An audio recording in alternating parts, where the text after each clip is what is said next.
Keilim Parak Yud Bet Mishnah Dalid, fourth Mishnah in the 12th chapter of Masechet Keilim. More metal. Masmer agara. Masmer is a nail of some kind. Gara Gimel Reish Ayin. I don't really know what it is. So that machloket is. It's about the Bartuna breaks two possibilities. Ismail shel uman amekiz dam.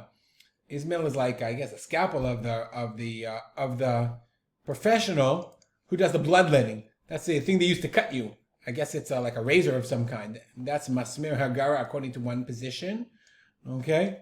And some say, why megarea et adam? I don't know what the word megarea means. I think it means it lets the blood, whatever. Some say masmer shel napachim. It's a nail of a blacksmith.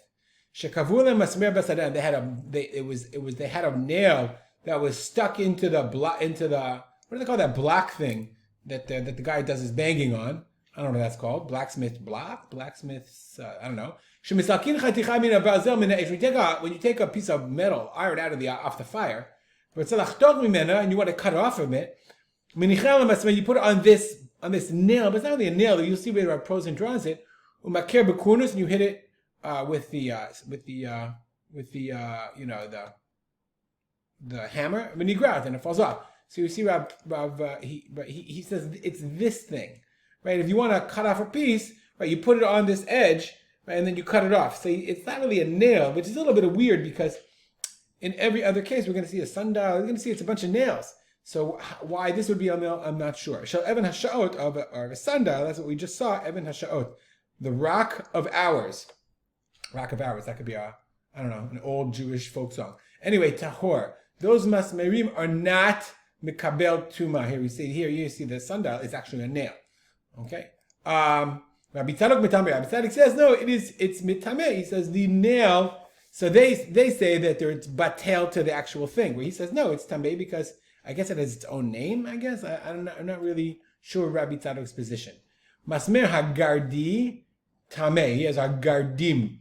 Okay, so the masmil aroch, it's a long nail. Sha'oreg machnis bekanedak, that the oreg, the spinner, I think, oreg is weaver, puts it in a umechaber takaneh matveh. So he basically says, listen, he shows you exactly what it is, right?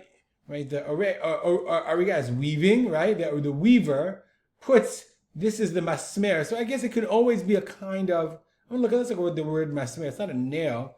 It's a rod. Maybe say a masmer is more of a rod. So I guess it could be round, or it could be long, or it could be triangular, as it were. Anyway, and you connect it. Here's the kaneh, the reed, and that's what they would spin the thread on. Masmar, here Jasper says, pointed object, nail, pin.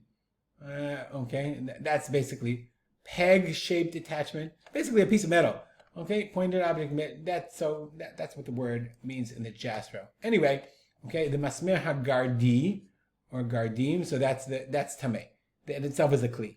The aron shel gugorosot. We're gonna see what that is. Some kind of garosot is from grisim. Grisim are when you take grain and you chop it up and you grind it, or beans. Grisim shel pol. So ground beans, berechaim, when you grind them up in the grinder, yeshem kimin aron shalis, they have this kind of this wooden storage thing. So aron shel grosot, you have this wooden storage thing. So normally, of course, it's an aron. It's made of wood. It's makabel tumah. It has a receptacle. Why not? Rabbi Tzadok mitameh, v'chachamim mitaharim. Rabbi Tzadok says, yeah, it's a thing. It's a kli. So it's tameh. So why do chachamim say tahor? The kli asui lenachatu ve'eno asui letaltel. Rabbi Tzadok savar pa'amim metaltelin to litakno. It's made lenachat, means to stay somewhere. It's not used to be moved around. So therefore, since it's not used to be moved around, yes, it's a receptacle and it can move, but you don't move it. So therefore, it's not makabel tumah. It's like the ground. Rabbi Tzadok says no. Sometimes you move it to fix it. Ein alachak Rabbi Tzadok. So you should just know that when you have your big wooden basket, big wooden box, right? I guess it's big enough you wouldn't move it. You have this big wooden box to hold your chopped up beans. Okay. So if you wanted to move it, it had an agala. It had a wagon. So if the wagon was made of metal, then it's tame'ah, and the aron is on it. And the whole thing is tameh because it's used to move around. Then it's there's our post another picture.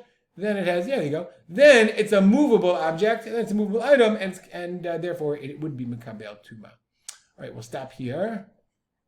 And dedicated to the memory of my father, Arav Simcha ben Yitzchak Kalman. Make it a great day.